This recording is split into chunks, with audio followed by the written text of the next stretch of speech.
दोस्तों, भगवान गौतम बुद्ध कहते हैं कि अपने मन में जिस चीज़ का विचार करोगे वही तुम्हें मिलना शुरू हो जाएगा। महात्मा बुद्ध के अनुसार हम सब वही बनते हैं जो हम सोचते हैं। जिस तरह कोई व्यक्ति बुरी सोच के साथ बोलता है या कुछ करने की सोचता है तो उसे कष्ट ही मिलता है। यदि वही मनुष्य अच्छे विचार के साथ बोले या कुछ काम करे तो उसकी परछाई की तरह खुशी उसका साथ कभी नहीं छोड़ती है। दोस्तों, आकर्षण के नियम यानी लॉ ऑफ अट्रैक्शन एक ऐसी कला है जो आपके अंदर है, मेरे अंदर है, इस संसार में हर मनुष्य के अंदर है, लेकिन हम उसे अनजान हैं। वास्तव में आप जो सोचेंगे वही हो, लेकिन कैसे? क्या आपने कभी सोचा है कि क्यों हमारे काम बनते बनते बिगड़ जाता है? क्यों हम हमारे कामों से सक्सेस नहीं होते?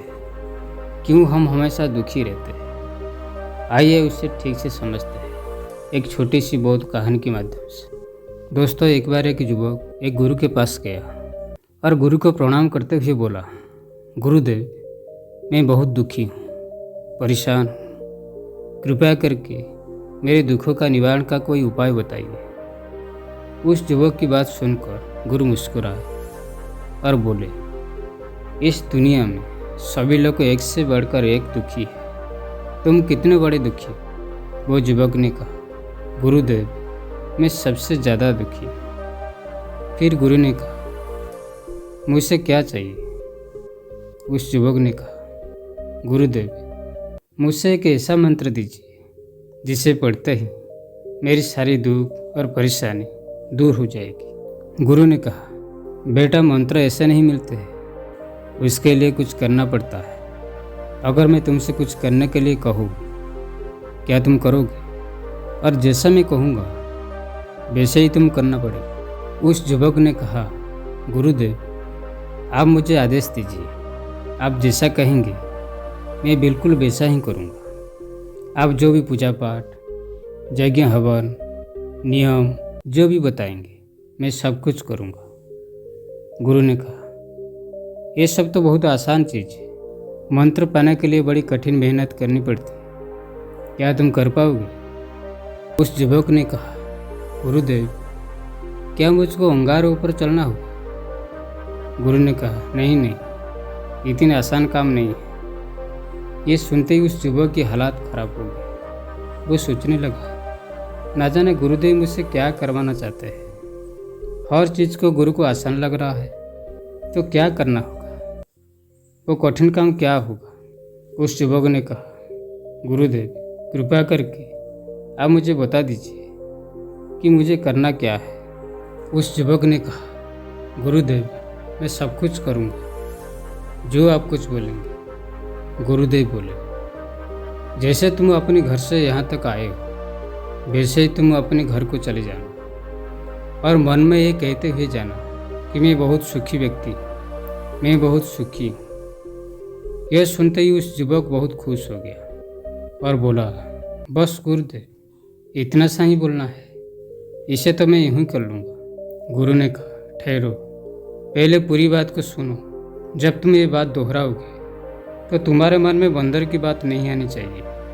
अगर तुम्हारे मन में बंदर का ख्याल आ गया तो सब बेकार हो जाएगा। उस युवक ने कहा, यह काम तो मैं बहुत आसानी से कर लूँगा। और यह कहकर वो युवक अपने घर पर चल पड़ा। आश्रम से निकलते ही वो अपने मन में कहना शुरू किया, मैं बहुत सुखी हूँ। लेकिन ऐसा कहते ही उसके मन में बंदर का ख्याल आ जाता है। जब भी कुछ कहता तो उसे गुरु की बंदर वाली याद आ जाती है। लेकिन यह भी कहता है कि मैं सुखी हूँ, लेकिन जब जब वो कहता बंदर का ख्याल उसके मन में और गहरा होते जाता है। फिर ऐसे कहते कहते वो रास्ते की ओर जा रहा था कि उसे रास्ते में बंदर दिखाई देना शुरू हो गया। उसे चारों तरफ श्री बंदर ही बंदर दिखाई देना शुरू हो गया। उसने सोचा, आते वक्त तो ये बंदर थे ही नहीं, अभी क्यों दिख रही है? मैं अपने मन में सुखी हूँ, मैं सुखी हूँ। और ऐसा बोलता हुआ वो अपना घर पहुंच गया।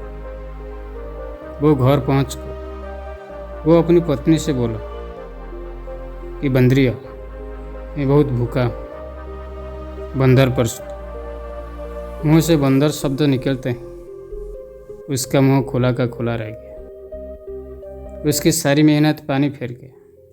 उसने सोचा कि आज से कभी उसके मन में बंदरों का ख्याल तो नहीं आया था, तो आज कैसे आ रहा है?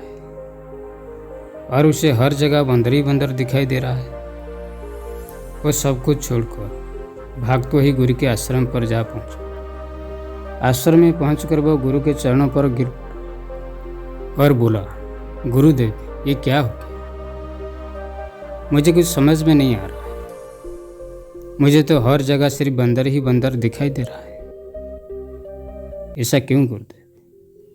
आपने कहा था बंदर का ख्याल नहीं आना चाहिए, लेकिन मेरी जुबान पर ही बंदर बैठ गया है। आज से पहले मुझे कभी बंदर नहीं दिखे। आपने जो मंत्र दिया था वो भी नष्ट हो गया। मुझे मंत्र मिला ही नहीं। गुरुदेव ने कहा, तुम्हें मंत्र मिल चुका है, सिर्फ तुम्हें उसका उपयोग करना है। लेकिन गुरुदेव, जैसा आपने कहा मैंने तो वैसा बिल्कुल नहीं कर पाया, फिर मंत्र कैसा काम करेगा? फिर गुरु ने बोले, पहले तुम इस मंत्र को समझो। अगर तुम्हें उसे ठीक से समझ लिया तो ये मंत्र अवश्य ठीक काम करेगा। फिर उस युवक ने कहा, गुरुदेव, कृपा करके मुझे जल्दी समझा दीजिए, मैं समझने के लिए तैयार हूँ। फिर गुरु ने कहा, समझने के लिए तुम्हें एक बात का ख्याल रखना होगा, तुम्हें बंदर का ख्याल नहीं आना चाहिए। ये सुनकर उस युवक ने गुरु के चरणों में गिर गया और बोला, मुझे तो आपके पीछे भी बंदर ही दिखाई दे रहा है। देखो, इस पेड़ पर केला खा रहा है। उस युवक की बात सुनकर गुरुदेव जोर से हंस पड़ी और बोले, हमारा मन ही हमारा मंत्र है। हमारे साथ वही होता है जो हमारा मन के अंदर उसकी गहराइयों में चल रहा होता है। जैसे कि तुम पहली बार जब आए थे तो तुम्हें तो बंदर दिखाई ना पड़े, और अगर एक ही बंदर तुम्हें दिखाई पड़ा होगा तो वो तुम्हारे ध्यान में नहीं आया होगा, क्योंकि तुम्हारे मन के अंदर में बंदर थे ही नहीं। लेकिन जब तुम यहाँ से वापस गए तो तुम्हारे मन के गहराइयों में जो होना चाहिए था वो तुम्हारा जुबान पर था कि मैं सुखी हूँ। लेकिन ये शब्द मन के गहराइयों में नहीं था। तुम जिस चीज़ से बचना चाहते हो वही तुम्हारे मन की गहराइयों में पहुँच जाता है। तुम बंदर से बचना चाहते थे तो तुम्हारी मन की गहराइयों में बंदर ही बैठ गया। इसलिए हर जगह तुम्हें बंदर ही बंदर दिखाई पड़ रहा था। जहाँ बंदर नहीं भी था वहाँ भी तुम्हें बंदर दिखाई देने लगा, जैसे तुम्हारी पत्नी में, तुम्हारी भोजन में, और तुम्हें मुझे भी बंदर दिखाई दिया। इसीलिए उसे ठीक से समझो। मन की गहराइयों में अगर ये मंत्र है कि मैं दुखी हूँ, मेरे पास कम है, तुम्हारे पास जितना भी आ जाए तुम्हें कम ही लगेगा।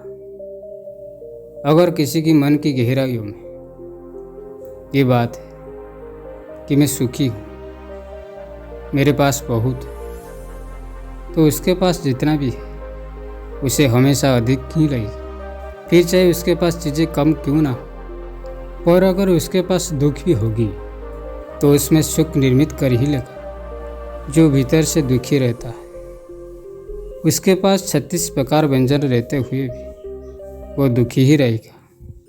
और ठीक उसके विपरीत जो भीतर से, जो मन से सुखी रहता है, उसके पास अगर सिर्फ 2 सूखी रोटी भी रहता है तो उसे खाकर हमेशा सुखी ही रहेगा। इसीलिए मन में जैसी धारणा लगाओगे वैसे ही तुम्हें मिलेगा, जिस प्रकार तुमने बंदर ढूंढ लिया। फिर गुरु ने कहा, अब तुमको समझ में आया कि तुम इस मंत्र को कैसे सिद्ध करोगे। उस युवक ने कहा, गुरुदेव, मैं समझ गया हूँ। हम जो हमेशा सोचते हैं वही हमारा मन में बैठ जाती है। मैं लगातार शब्दों का उच्चारण मुंह से जरूर कर रहा था, और मेरी सोच तो बंदर पर ही चल रही थी, इसीलिए वो मुझे दिखाई दे रहा था। इस तरह मैं सूख जाता हूँ, लेकिन मेरे मन में तो दुखी बैठा हुआ है, और मेरे सब काम बिगड़ने लगते हैं, क्योंकि मैं हमेशा उल्टा सोचता रहता हूँ। वो इसीलिए मंत्र भी उल्टा ही हो जाता है। वास्तव में हमारे मन में जो भी चलता है वो एक साधना की तरह ही होता है। अगर कोई सच्चे मन से साधना करता हो तो उसे फल अवश्य ही मिलेगा। अगर हम मन में गलत सोच विचार रखेंगे तो हमें उसका फल ही गलत मिलेगा। इसीलिए अच्छी सोच, अच्छे विचार रखेंगे तो फल अच्छा ही मिलेगा। और वो युवक गुरु को धन्यवाद करके वहाँ से चला गया। दोस्तों, गौतम बुद्ध ने इस बारे में कहा है कि हम अपने विचारों से अपनी दुनिया बनाते हैं, लेकिन हमारे पास दोनों तरह के विचार होते हैं, एक सकारात्मक और एक नकारात्मक। ज़्यादातर हम सकारात्मक विचार को ना पकड़ के नकारात्मक विचार की तरफ ग्रसित होते हैं। इसीलिए जब भी हमारे मन में सकारात्मक विचार आता है तो उसे हमें जल्दी पकड़ने की ज़रूरत है। उस विचारों को जितना जल्दी हो सके उसे काम में लगाने की ज़रूरत है, क्योंकि एक सकारात्मक विचार नकारात्मक में बदलने में देर नहीं लगती है, नकारात्मक में बदलने में देर नहीं लगती है। दोस्तों, इस वीडियो में आपका क्या राय है कमेंट में ज़रूर लिखें।